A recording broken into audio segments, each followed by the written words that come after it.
Valerie, why are you sitting there?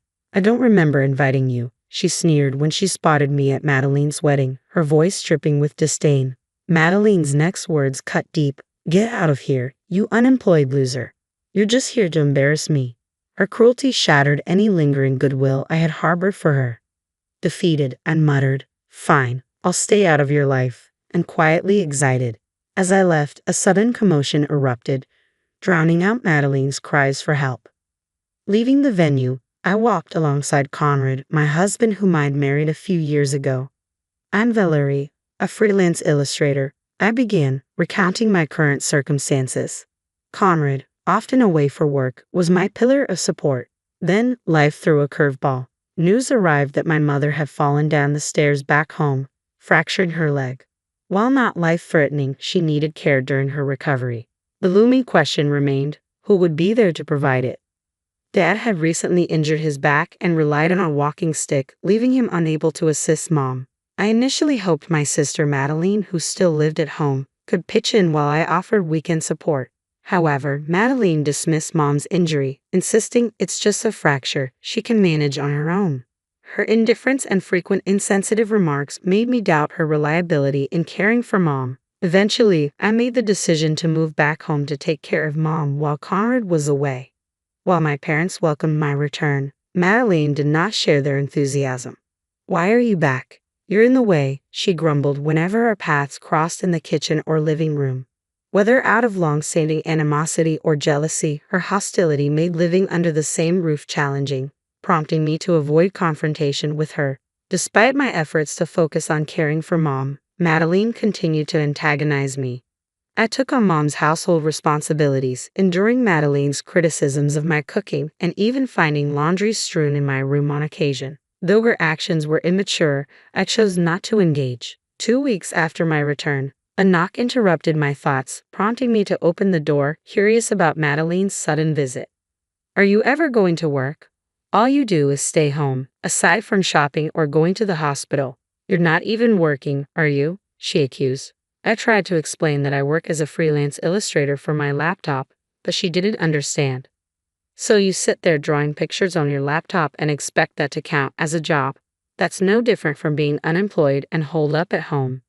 Having someone like you in the house is the worst," she retorted angrily before storming off to her room, her footsteps echoing her frustration.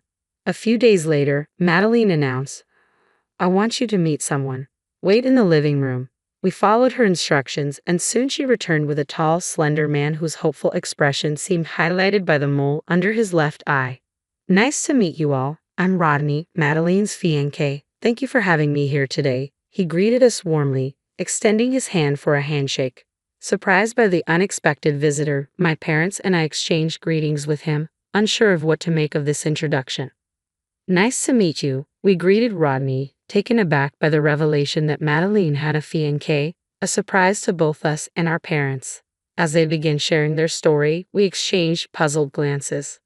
"I met Rodney at work. He's incredibly sincere, capable, and wonderful," Madeline gushed with admiration. "Don't flatter me too much," Rodney chuckled, clearly enjoying the attention. They laughed and reminisced about their first meeting, what drew them to each other, and their future plans together. Rodney spoke fondly of Madeline's outgoing personality, which struck me as odd since the Madeline I knew was often rebellious, self-centered, and lacked empathy. It was hard to reconcile this description with the sister I grew up with. "I really want to marry him. Please give us your blessing," Madeline implored our parents, her eyes earnest. From my perspective, Rodney seemed too good for Madeline, and I had no objections to their union. Surprisingly, my parents shared the sentiment. Though caught off guard by the news, they smiled warmly and offered their blessings for the marriage. After Rodney left, while tidying up the tea and snacks, Madeline confronted me. "Jealous, aren't you, Valerie?" "Jealous of what?" "I'm marrying a wonderful, good-looking, high-earning man, something you could never pull off," she taunted with a smug smile. I met her gaze calmly. "I'm not jealous. I'm genuinely happy you found someone so wonderful," I replied evenly. Her smile faltered, clearly not expecting such a response. She sighed dramatically, her tone dripping with condescension. "The snacks you served Rodney were so cheap. Couldn't you have prepared something more upscale? But I guess being unemployed, you can't afford it." If I had known you were bringing your fiancé, I would have arranged something appropriate. You really should have picked up on my happy vibe lately. I hate how you can't read a room. As I looked at Madeline, I couldn't help but wonder how sustainable her marriage would be. That night, I felt concerned for Rodney. I reached out to Conrad as I often did when feeling lonely. His voice on the other end of the line was a comforting routine, helping me through the emotional weight of the situation. I told him about Madeline bringing her fiancé. Wow, Madeline has a fiancé. That's great news. Yes, his name is Rodney Bland. He seems too good for her. As soon as I mentioned that, Conrad's demeanor shifted. Wait, did you say Rodney Bland? Yes, why? What's wrong? Conrad's voice turned grave as he accurately described Rodney's appearance, mannerisms, and the distinctive mole under his left eye. Stunned, I asked, "Are you serious?" "Valerie, you need to tell Madeline to reconsider marrying Rodney. He's a scam artist." My heart sank. What? Are you sure?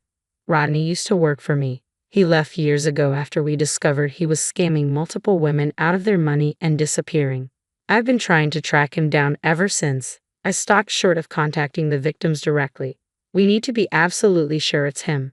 Get a photo of Rodney from Madeline, and let's verify. Okay, I agreed, feeling a mix of disbelief and urgency. The next day, I approached Madeline under the guise of wanting a photo of Rodney to draw a caricature for their welcome board. She grumbled but reluctantly handed over the photo. When Conrad saw it, his expression hardened.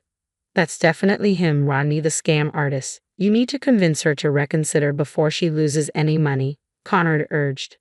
I was planning to do that anyway. Despite our differences, I want Madeline to be happy, I affirmed, feeling the weight of responsibility as her older sister. I wasted no time in confronting Madeline with the truth about Rodney. She scoffed in disbelief. You're just jealous and trying to ruin my fiancé's reputation. I'm not. Conrad told me everything. Please, Madeline, reconsider. You deserve better, I pleaded earnestly. I persisted in my efforts to persuade her daily, but each attempt only fueled her anger. She refused to listen, and her animosity towards me grew. I even enlisted our parents to reason with her, but when Madeline realized it was at my behest, her hostility intensified. She began to harass me openly, bursting into my room to berate me for being unemployed or banging on my door to disrupt my work. Despite neighbors' complaints, their hostility towards me persisted unchecked. I had reached the end of my patience and goodwill as her sister.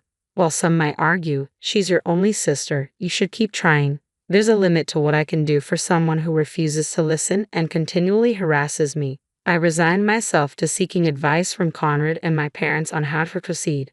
On the day of the wedding, I arrived with a modest wedding gift and entered the opulent venue. The setting was grand, the food lavish, and Madeline's friends and relatives were already immersed in the celebration. As I observed the sumptuous spread being served, I noticed something unsettling. No drinks had been offered to me while my parents were enjoying a full-course meal nearby.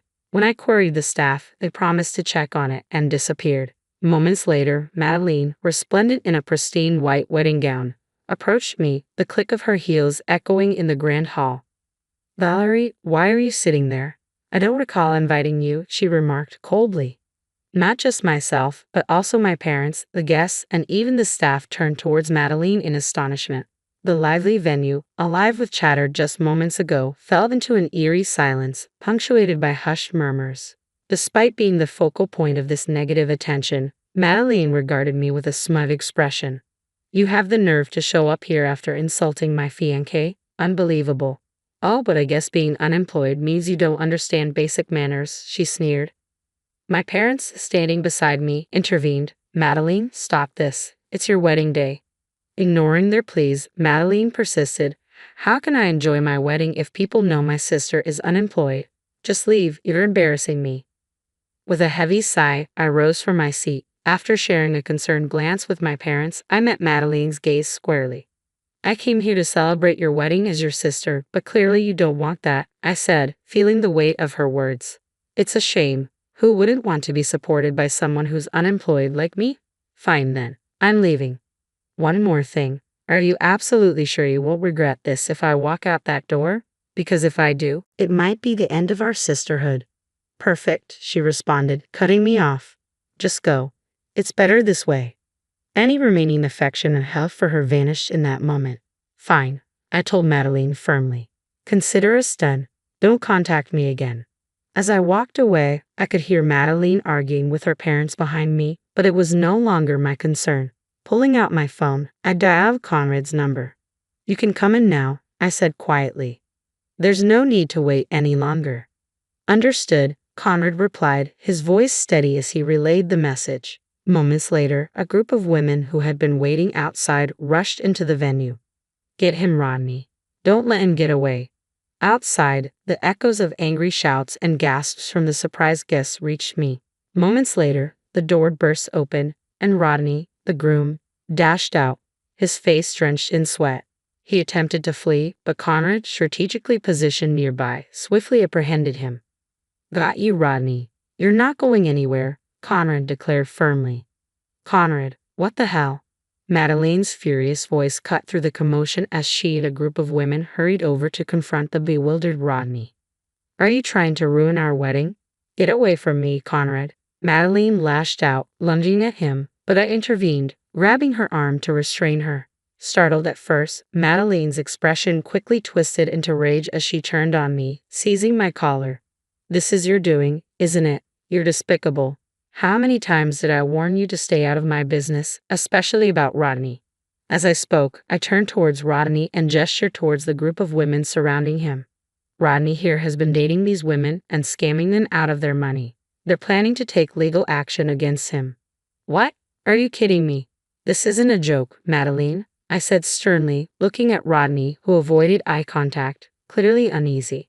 Madeline, stunned, muttered, Rodney, you can't be serious. Rodney, visibly shaken, looked down and attempted a smile as he addressed the women around him. Why bother with lawsuits? Let's settle this. I'm about to marry a wealthy woman. I can compensate you, right? Me? Wealthy? Madeline trembled as she spoke. I don't have that kind of money. What? What? I lied about being wealthy, so I can't pay any settlement or damages. What then? What about the $20,000 you've been giving me? That was for our wedding. You said to trust you with it, so I did. You didn't spend it all, did you? Madeline demanded incredulously. I blew through that $20,000 in a day, Rodney admitted with a nonchalant shrug. What? Are you serious? Give it back, my $20,000. Madeline's voice cracked with anger and betrayal. The exchange left everyone present dumbfounded. Rodney, exposed as a scammer who exploited women for money, and Madeline, revealed to have deceived about her wealth to secure their marriage. It was a surreal match indeed. The guests who had gathered due to the commotion reacted with whispers and wide-eyed disbelief.